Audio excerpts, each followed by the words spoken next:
You're listening to the Dibbly-Dobbly podcast. Remember to like, share, comment, subscribe, and click the bell to make sure you get the latest episodes of the podcast. Be sure to like and share our Facebook page and follow us on Twitter and on Instagram.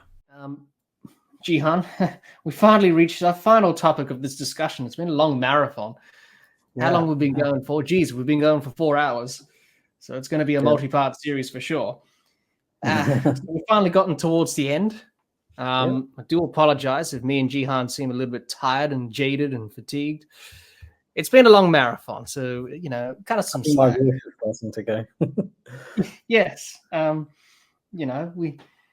getting towards the end. So for our final topic, let's talk about some of the goals for Australia for the next few years, Jehan, in terms of upcoming goals and things that Australia would like to tick off on the list. And, Australia have a lot of cricket coming up in the next year or so. They've got a Champions Trophy next year in Pakistan. They've got the Test series again. What month is that, the Champions Trophy? I think it's in February, the Champions Trophy, or March. One of the two. Yeah. So Australia have got that next year. They're going to go Sri Lanka for a Test series. That could be pivotal in terms of the World Test Championship if they make the final or not. So that's a big series in Sri Lanka. They would like to win a series in Sri Lanka. They haven't done that for a while. Then you've got a World Test Championship final at Lords potentially in 2025. Australia then go to the West Indies for a Test series. That's going to be in the Caribbean. That should be good. Australia haven't been there for a while.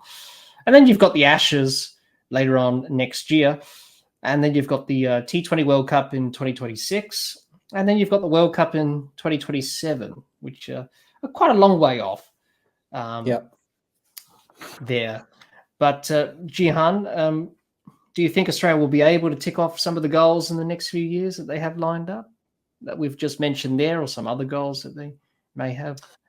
Yeah, so from that list, I think they should be looking and targeting the Champions Trophy, because that's pretty close. You were saying, was it early next year at some point? Early next year. And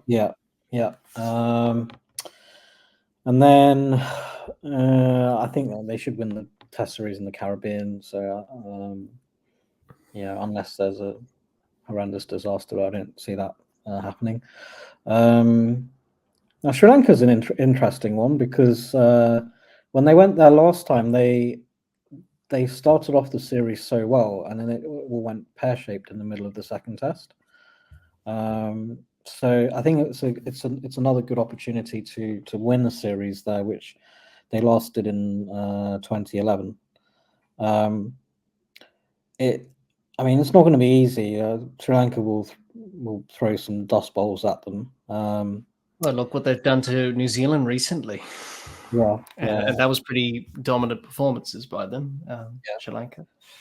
So that can backfire as well. It backfired for them in that first test last time, and same thing in when they won in 2011.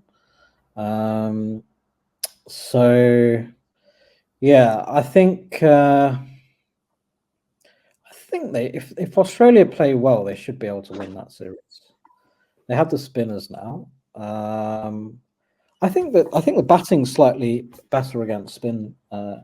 Has become better against spin in recent times, particularly Travis Head. Marnus Labuschagne's improving all the time. Usman Khawaja has improved dramatically. He has. He played pretty well on the India tour last time. So I think that's a series they should be targeting. What else did you have on that list? The World Test Championship final. So I guess if they need to beat India first, obviously. If they win that series in Sri Lanka, then they should be getting into the WTC final. So that would be definitely be a goal. Then was it the Ashes after that? No, that was the Test series against the West Indies, which is on the list after the World Test Championship final. Yeah, they should win that. Yeah, and then there's the Ashes to round off the year. They have a Yeah, few limited over series against other countries there, but I just thought, well, for the purposes of this, we just, cover the main series. So beat India at home, Sri Lanka, West Indies away, WTC final. Then win the Ashes as opposed to drawing them, but they should do that at home. Then T20 World Cup, sure, they can have a go at that. If they get into the semi-final, I'll be pretty happy about that. And then what's coming up after that? The T20, the World Cup, is it? And then you have the World Cup in 2027. Which is towards the end of the decade. Yeah, so look, I think that the main goals are going to be look at the Champions Trophy to begin with, beat India at home, Sri Lanka away, WTC, and then the main World Cup, the ODI World Cup, and then the Ashes, obviously. But I think they should win the Ashes at home.